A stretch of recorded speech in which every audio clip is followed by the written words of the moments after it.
नमस्कार दोस्तों। जब सवाल जाति खत्म करने का आता है तो आरएसएस समानता की जगह समरसता क्यों चुनता है? क्या वजह यह है कि समानता व्यवस्था बदलती है और समरसता व्यवस्था को बचाकर रखती है? अगर कोई व्यवस्था जन्म से किसी को ऊंच और किसी को नीच बना दे, तो क्या सिर्फ भाईचारा उस अन्याय को खत्म कर सकता है? क्या समरसता का मतलब है व्यवस्था बचाओ, बस विरोध मत होने दो? क्या यह सिर्फ शब्दों का अंतर है या इसके पीछे छुपी है भारत की सबसे बड़ी सामाजिक और वैचारिक राजनीति?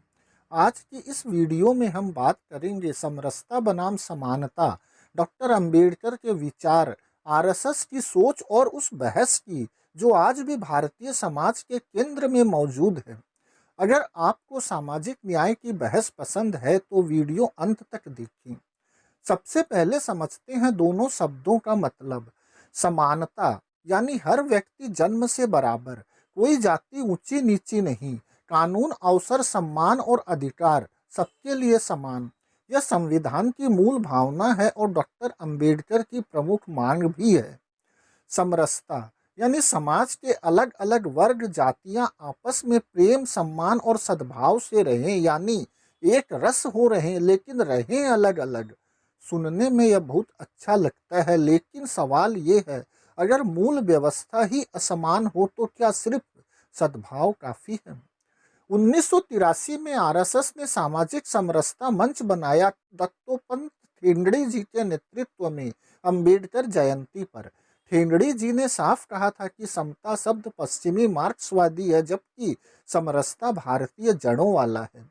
उनका तर्क था, पहले हृदय से भेदभाव मिटाओ यानी समरसता पैदा करो, फिर समानता आएगी। डॉक्टर अंबेडकर की किताब इन हेलिनेशन ऑफ कास्ट में साफ लिखा है, caste is not merely a division of labour, it is a division of labourers.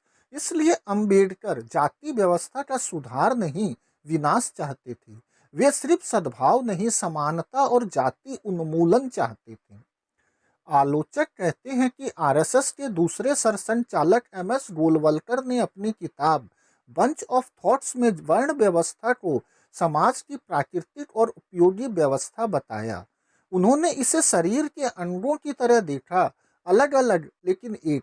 इसलिए उनके आलोचक मानते हैं कि समरसता का मतलब है जाति वर्ण बनी रहे, बस टकराव न हो, यानी व्यवस्था बचाओ, विरोध मत होने दो। वही आरएसएस समर्थक कहते हैं, संघ छुआछूत को पाप मानता है, शाखाओं में कोई जाति भेद नहीं है। समरसता का मतलब भेदभाव स्वीकार करना नहीं, बल्कि आपसी दूरी मिटाना है। वे कहते हैं कि पश्चिमी समता की बजाय भारतीय समरसता ज्यादा उपयुक्त है। लेकिन बहस यहीं खत्म नहीं होती। असल सवाल यह है, अगर समाज में हजारों साल से असमानता रही हो तो क्या सिर्फ भाईचारा काफी है? क्या बिना बराबरी के सम्मान संभव है? क्या बिना सामाजिक न्याय के सच्ची एकता बन सकती है? एक उदाहरण लीजिए। मान लीजिए एक इमारत है। उस इमारत की ऊपरी मंजिल पर कुछ लोग रहते हैं और नीचे तहखाने में कुछ लोग। अब अगर कोई कहे सब लोग प्यार से रहो, लेकिन यह न कहे कि सबको ऊपर आने का बराबर अधिकार होना चाहिए, तो क्या यह न्याय कहलाएगा? यही सवाल आलोचक आरएसएस से पूछते हैं।